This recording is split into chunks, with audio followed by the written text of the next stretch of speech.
Hello and welcome to North East PSC. आज हम लोग एक बहुत ही इंटरेस्टिंग टॉपिक के ऊपर बात करेंगे।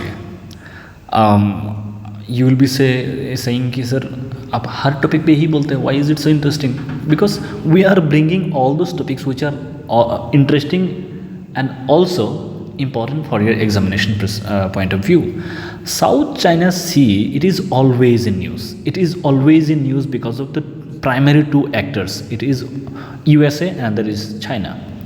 Okay, so there is always some developments happening in this particular region.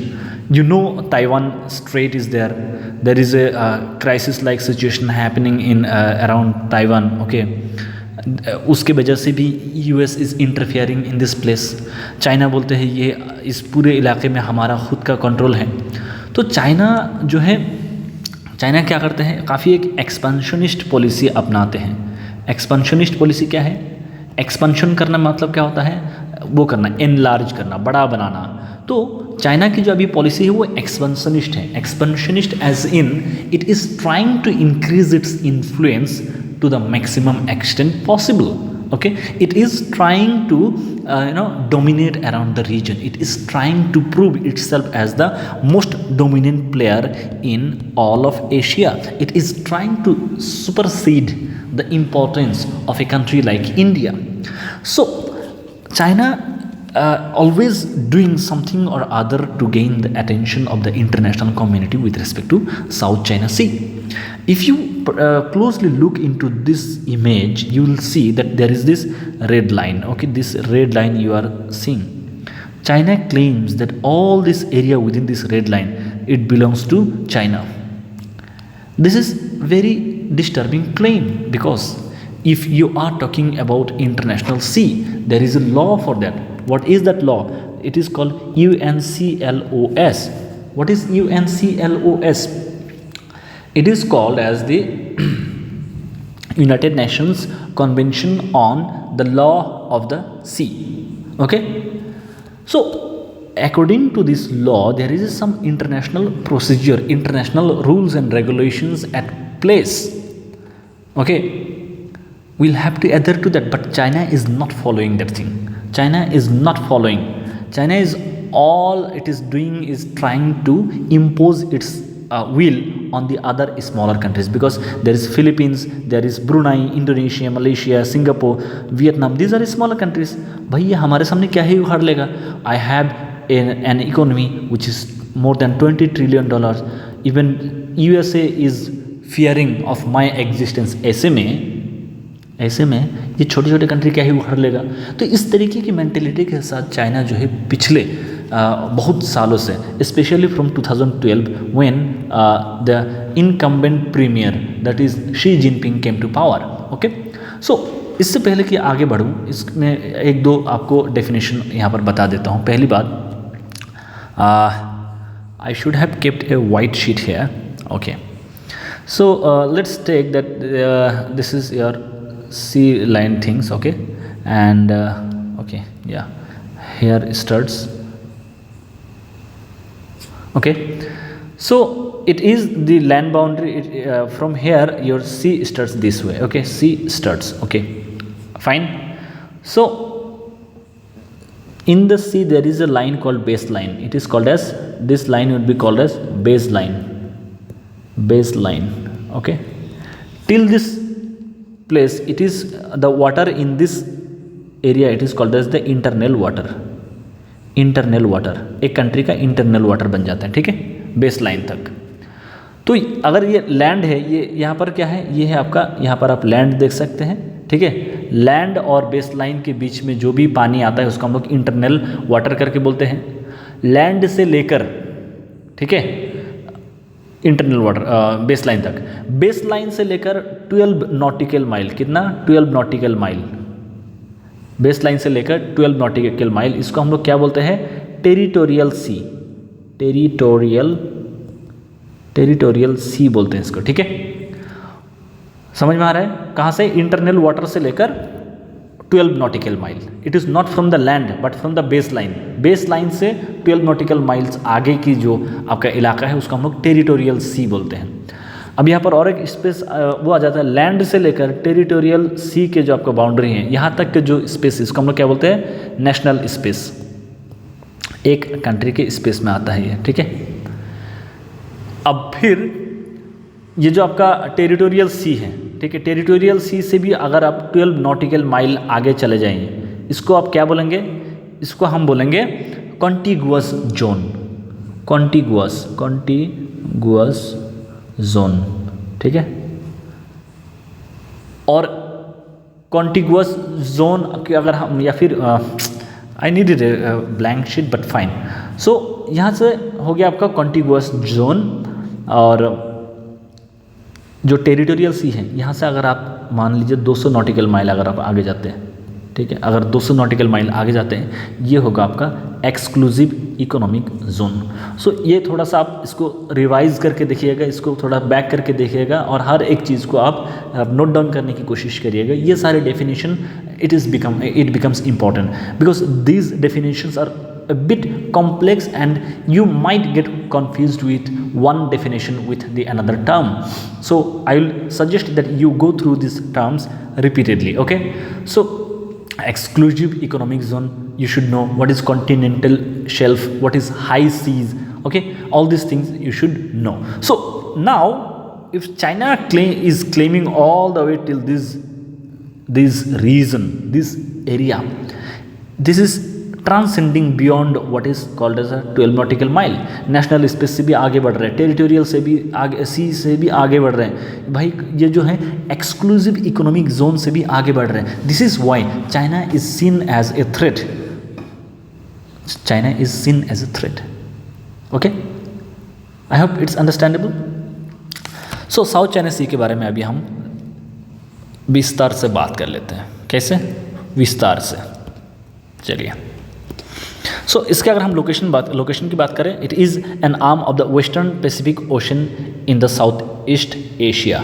ये यहाँ पर क्या है आपका, ये पूरा यहाँ से अब आप क्या देख सकते हैं, अगर हम इसको थोड़ा सा रब कर दें, ठीक है, ये आपका पूरा ये यहाँ पर पैसिफिक ओशन है। फिर पैसिफिक ओशन के इस साइड में आपको यूएसए या फिर नॉर्थ अमेरिका मिलेगा, इस साइड में आपको साउथ अमेरिका मिलेगा, ठीक है। तो ये जो है आपका साउथ चाइना सी है, it is part of Pacific Ocean, पहली बात तो, ठीक है, पैसिफिक ओशन का पार्ट है।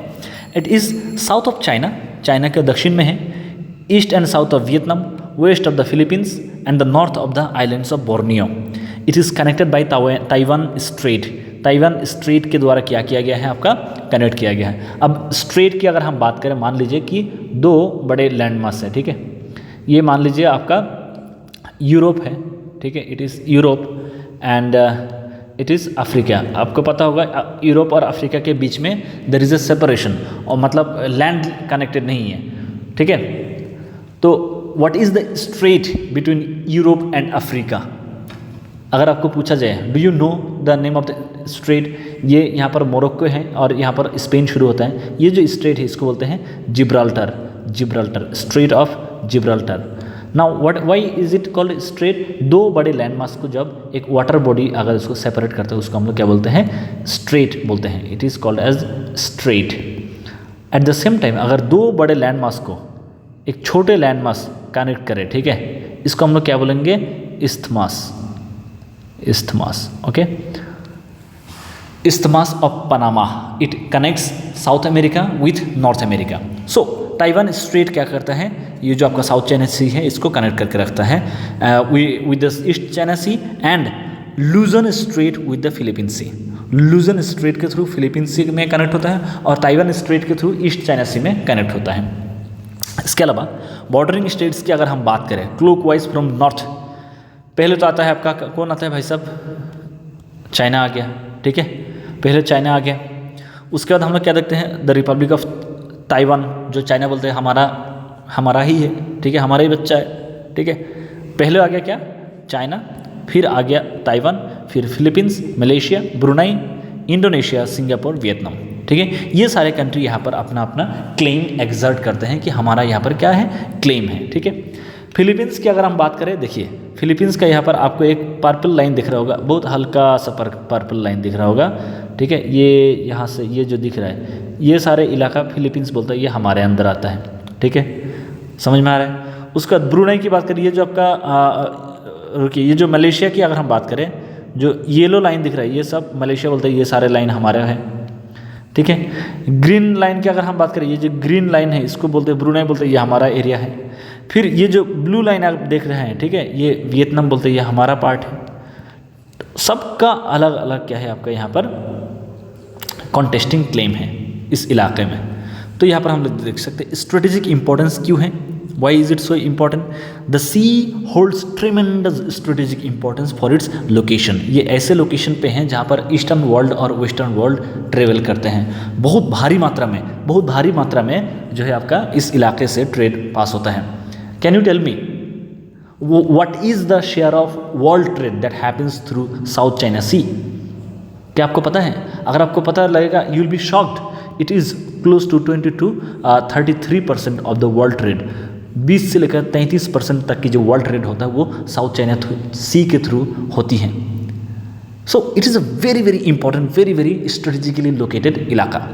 और दुनिया में जितने भी ट्रेड होता है उसका लगभग 80% ट्रेड किससे होता है? समुद्री इलाके से होता है, समुद्री तट से होता है, सी के थ्रू होता है, ठीक है, ये आपको तो याद रहना चाहिए। तो according to the UNCTAD UN conference on trade and development, यहाँ पर क्या बोलते हैं 1/3 ऑफ द ग्लोबल शिपिंग, मतलब अराउंड 33% जो है ये इस इलाके से पास होता है। साउथ चाइना सी की जो आपका डिस्प्यूट है, जो झगड़ा है, जो लड़ाई है, जो भी मारपीट यहाँ पर चल रहा है, मतलब मारपीट तो नहीं हो रहा, जो झगड़ा है वो उसका हिस्ट्री को समझने की कोशिश करते हैं, ठीक है। वर्ल्ड वॉर 2 के टाइम में हम लोग क्या देखते हैं, जो आपका जापानीज़ आर्मी था, जापान में क्या था, इंपीरियलिज्म था, ठीक है, जो इंपीरियल जापानीज़ आर्मी था और जो उनका नेवी है, इन लोगों ने बहुत सारे इस इलाके के जो आइलैंड्स हैं इसको मिलिट्री पर्पजेज़ के लिए इस्तेमाल किया था।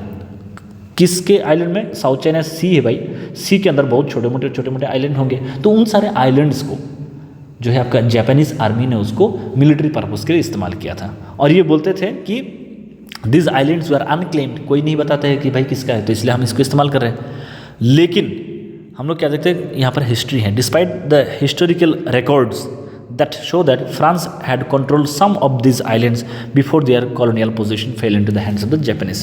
तो जापान के कंट्रोल में आने से पहले इन छोटी छोटी आइलैंड्स को कौन कंट्रोल करते थे? These were controlled by France as a colony। जैसे ही आपका सेकेंड वर्ल्ड वॉर खत्म हुआ 1951 में, हम लोग क्या देखते हैं 1951 में treaty of San Francisco sign किया गया, और इस ट्रीटी के तहत जो जापान गवर्नमेंट था, इंपीरियल जापान जो था, इनको ज़बरदस्ती इस इलाके से छोड़ना पड़ा, क्योंकि इंपीरियल जापान की अगर हम बात करें, जापान, इटली और जर्मनी, ये लोग क्या था आपका एक्सिस पावर का हिस्सा था, एक्सिस, ठीक है, एक्सिस और एलाइड फोर्सेस के बीच में हुआ था आपको सेकेंड वर्ल्ड वॉर, आपको अगर आप याद होगा। तो जब एक्सिस पावर हार गए, जापान के forces along with Italy and Germany, ये लोग हार गए, तो इनको हार एक्सेप्ट करना पड़ा, ठीक है। तो बोला कि जो भी आपने अपना इलाका जो भी आपने जीता था किस टाइम में, जो they had conquer during the war, वो सारे इलाका आपको गिव अप करना पड़ेगा, ठीक है। और अगर हम चाइना की बात करें, People's Republic of China made various claims to the islands during the 1951 treaty negotiations. ये ट्रीटी हो रहा था 1951 के, जो सैन फ्रांसिस्को ट्रीटी हो रहा था, इस टाइम चाइना जो है आपका अलग अलग डिमांड करने लगे, ठीक है। I hope it's understandable. Chinese claims in the South China Sea are described in part by the 9-dash line। तो यहाँ पर एक क्या है आपका 9-dash लाइन भी एग्जिस्ट करती है। Originally an 11-dash line, this line was first indicated by the Kuomintang government of the Republic of China in 1947। तो 1949 में हम लोग क्या देखते हैं, जो पीपल्स रिपब्लिक ऑफ चाइना होता है, उससे पहले क्या होता था आपका क्यूमिनटांग का गवर्नमेंट होता था, क्यूमिनटांग गवर्नमेंट। तो वो लोग बोलते थे कि हमारा यहाँ पर 11-dash लाइन है, ठीक है। So what is 11-dash line and 9-dash line, ये भी आपके मन में सवाल आ सकता है, ठीक है। तो ये थोड़ा सा देखने की कोशिश करिएगा अगर हम बात करें तो कम्युनिस्ट पार्टी जब चाइना में पावर में आया, ठीक है, दे टुक ओवर मेनलैंड चाइना। ये लोग ऑब्वियसली जब पावर में आए तो पूरे जो चाइना के आज के डेट में जो आप ज्योग्राफी देखते हैं वहाँ पर अपना सरकार बनाते हैं, ठीक है। The line was adapted and revise to 9-dash line. 9-dash line किसके द्वारा? ज़ू एनलाई के द्वारा। किसके द्वारा? ज़ू एनलाई, वो थे आपका प्रीमियर थे।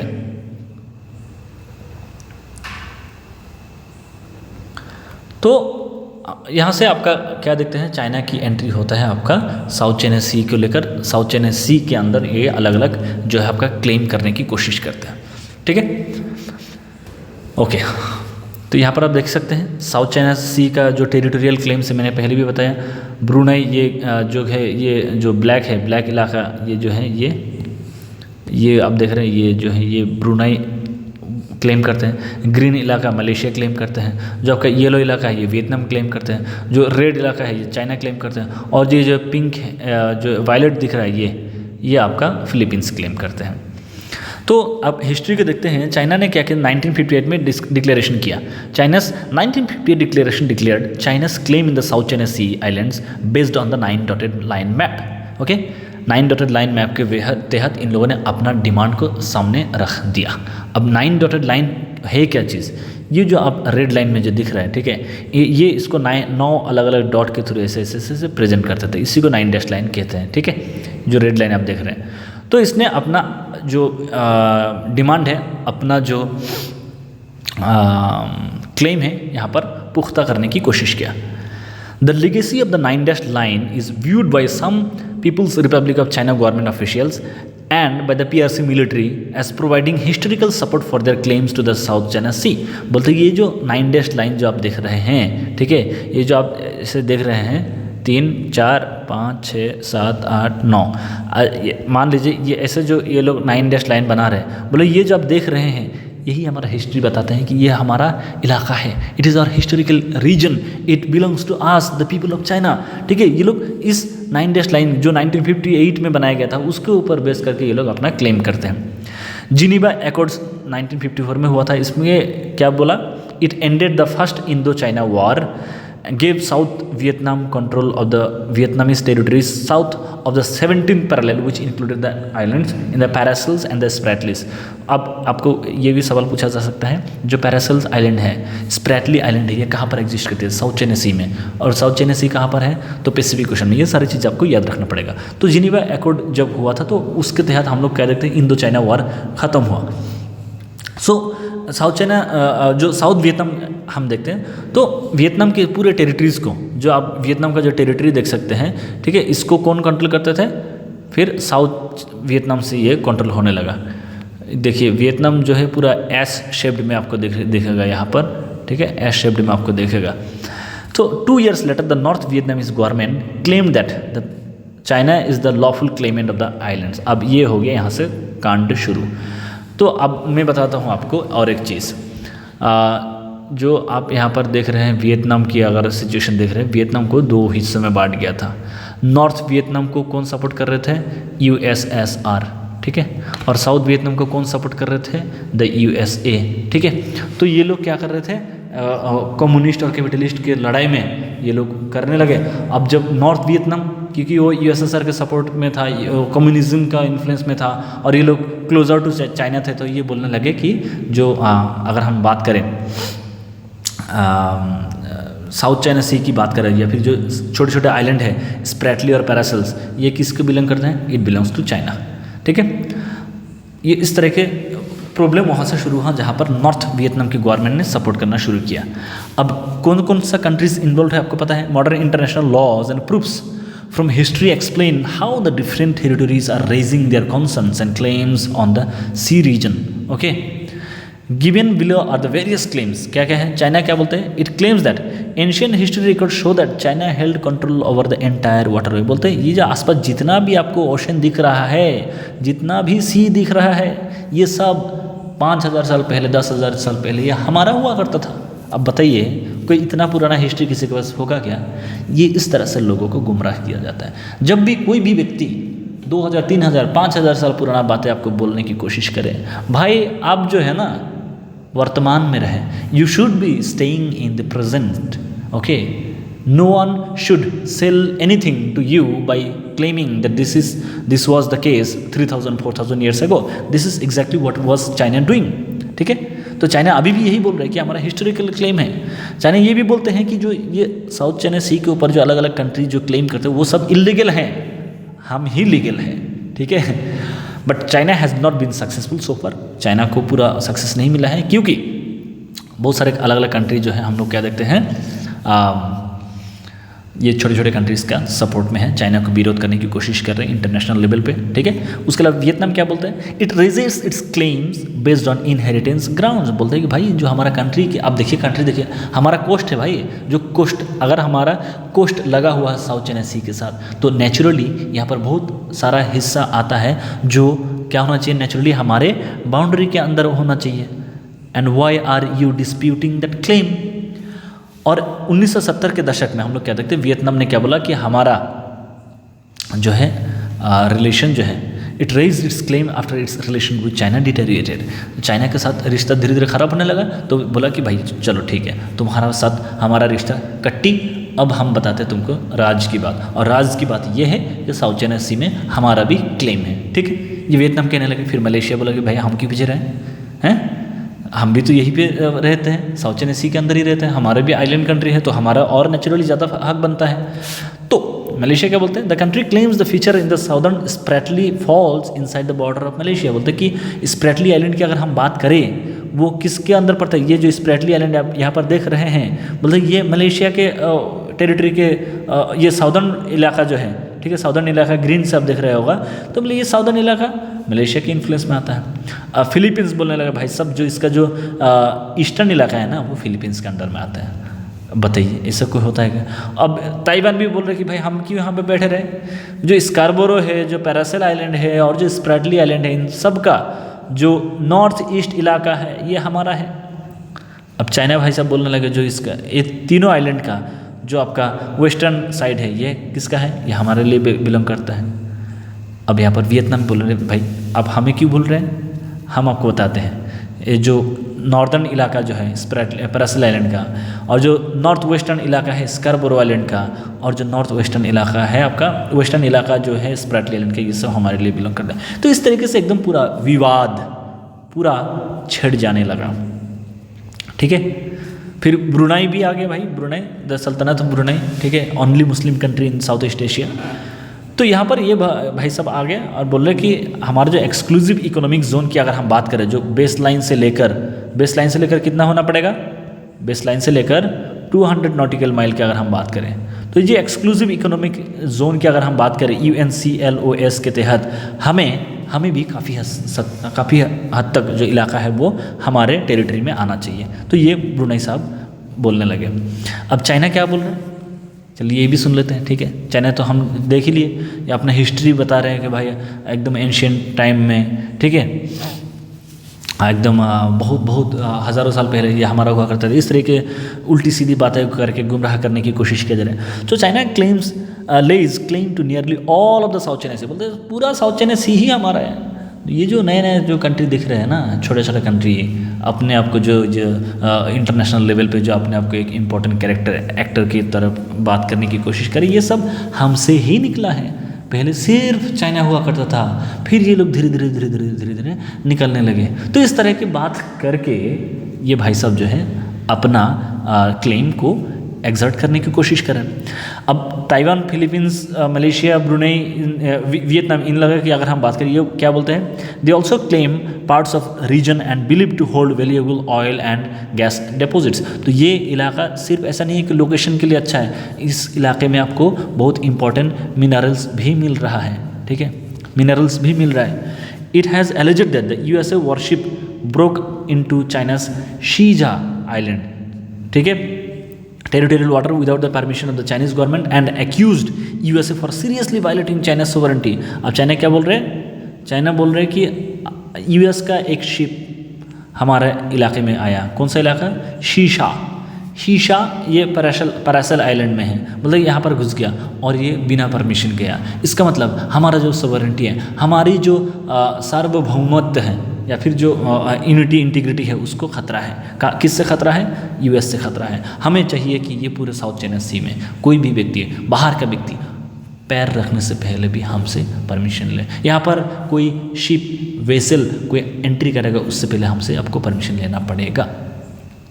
ओके, अब भाई साहब USA भी चुप कैसे रहेगा, US को उनको तो लगता है भाई पूरा वर्ल्ड ही उनका है ना, उनको तो यही लगता है पूरे वर्ल्ड में जो भी रूल्स रेगुलेशंस होगा, कहाँ पर वॉर होगा, कहाँ पर कंक्लूजन करना, पीस डील करना पड़ेगा, कहाँ पर वॉर हो रहा है, वॉर को रोकने के लिए जो वोटिंग हो रहा है उस वोटिंग को एकदम खारिज कर देना है, एब्सटेन कर देना है, रिजेक्ट करना है, वीटो पावर यूज़ करना है यूएनएससी के अंदर। ये सारे चीज़ जब करते हैं चाइना को, यूएस को तो यही लगता है ना कि हम ही हैं, हमसे ही पूरी दुनिया चल रहा है, तो ऐसा नहीं चलेगा। तो यूएसए यहाँ पर क्या बोला है, USA has argued that such exercises are in line with international law. ठीक है, बोले कि अगर हमारा जो शिप है, वेसल है, अगर आपके प्रोविंस में घुस गया है, हम लोग इंटरनेशनल लॉ को वायलेट नहीं किया है। हमारा एक क्या है, यहाँ पर एक इम्पॉर्टेंट वर्ड है, defend the right of passage. हमारे पास क्या है, राइट है आपके वहाँ पर घुसने का, ट्रेड करने का, और हम लोग ये इलीगली नहीं किए, यूएस बोल रहे हैं। It is in sync with US's continuous efforts to counter China's assertion in South China Sea and recently US navy sent an aircraft carrier group into the South China Sea. तो ये सारी चीज़ें हम लोग विवाद देख रहे हैं। अब डिस्प्यूट क्यों है, वाई इज़ इट डिस्प्यूट? पहली बात तो ये है कॉन्टेस्टिंग क्लेम, हर कोई अलग अलग तरीके से अपना अपना डिमांड रख रहे हैं। दूसरा क्या है, चाइना का असर्शन, चाइना एकदम अपने आप को एकदम वहाँ पर क्या बना के रखा, अपना सबसे ज़्यादा इन्फ्लुएंस बढ़ा रहा है आसपास के इलाके में। ये भाई साहब जो है internally regressive and externally aggressive foreign policy follow करते हैं। ये शब्द बोला गया था डिप्लोमेट, फॉर्मर डिप्लोमेट, मतलब अभी रिटायर्ड हैं, उनका नाम है डॉक्टर शिव शंकर मेनन साहब बोलते हैं। He was ambassador of India to the Republic of China for a long period of time. फिर वो जो है इंडियन फॉरेन सेक्रेटरी बन गया, मतलब पूरे इंडियन फॉरेन सर्विसेज का हेड बन गए। और उसके बाद रिटायरमेंट के बाद he became the NSA national security adviser.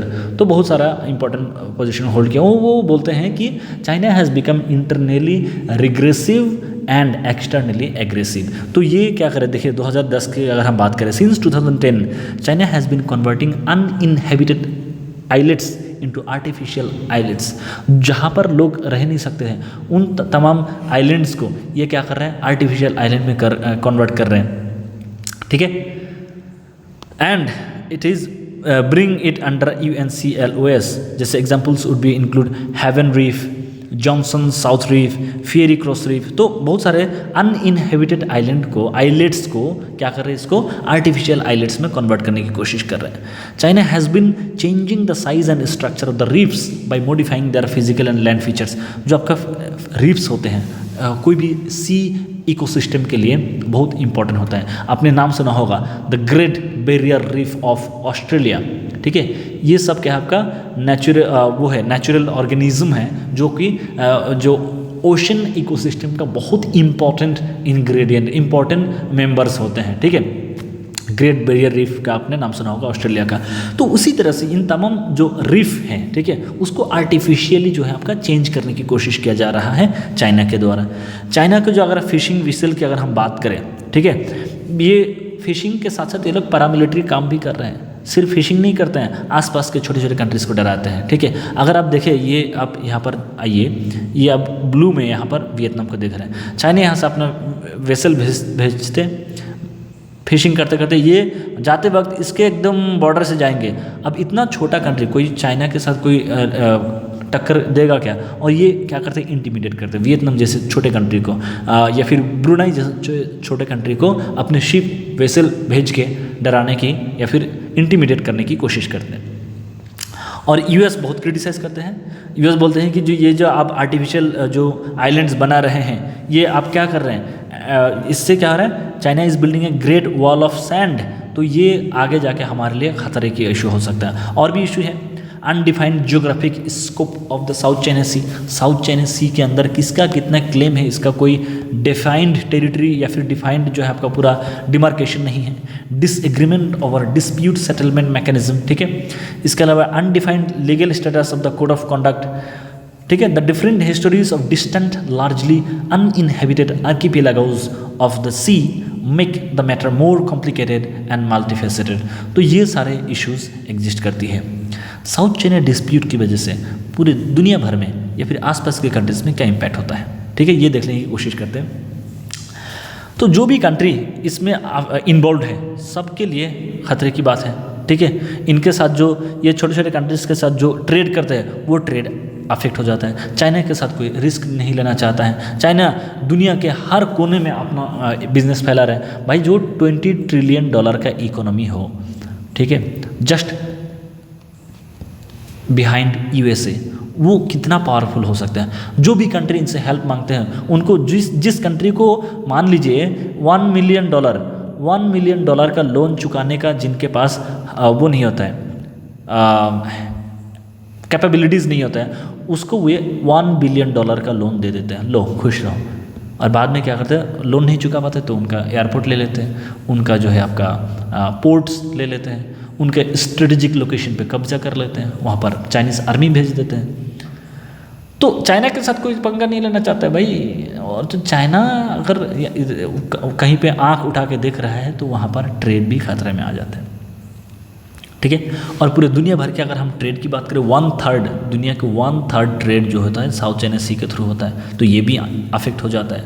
US की अगर हम बात करें, यूएस बहुत इंपॉर्टेंट रोल प्ले करते हैं इस पर्टिकुलर एरिया में, ठीक है। ईस्ट एशिया की अगर हम बात करें, आसियान कंट्रीज़ के साथ यूएस का काफ़ी अच्छा रिश्ता है। इंडो पैसिफिक कॉन्सेप्ट उभर के आया, जहाँ पर इंडिया और कौन इंडिया, जापान, ऑस्ट्रेलिया और यूएसए, ये लोग मिलकर बहुत इंपॉर्टेंट रोल प्ले कर रहे हैं कि जो साउथ चाइना सी या फिर जो पूरा ऑल ओवर पैसिफिक के आसपास के जो कंट्रीज है वहाँ पर हम क्या कर पाए, हम अपना इंटरेस्ट को कायम रख पाए। तो यूएसए क्वाड जैसे ग्रुपिंग के थ्रू अपना इंटरेस्ट को यहाँ पर फुलफिल करने की कोशिश कर रहे हैं, ठीक है। आई होप समझ में आ रहा होगा। Also the US is playing a very important role in mending the dispute, ठीक है। So any dispute among them will directly affect the US. अगर साउथ चाइना सी में कोई भी डिस्प्यूट होता है तो सीधा उसको यूएस को इम्पैक्ट होगा, यूएस को इम्पैक्ट होगा तो यूएस के जो फ्रेंडली कंट्रीज उनको भी इम्पैक्ट होगा। तो इंटरनेशनल रिलेशंस ग्लोबलाइजेशन की वजह से इतना ज़्यादा इंटरकनेक्टेड हो गया है कि एक कंट्री में अगर कोई कुछ एडवर्स एक्टिविटीज़ हो जाए उसका पूरा इम्पैक्ट दुनिया भर में दिखाई देने लगता है, ठीक है। इंडिया ऐसे में क्या कहते हैं, ठीक है, India has maintain that it is not a party to the South China Sea dispute. South China Sea में हमारा कोई डायरेक्ट क्लेम नहीं है, तो हम यहाँ पर ना घुसना चाहते हैं, ठीक है, ना हम यहाँ पर कोई एक नया बखेड़ा खड़ा करना चाहते हैं। इंडिया ऐसे में, इंडिया की diplomacy is one of the most mature diplomacy that you will see all across the country, all across the world, okay.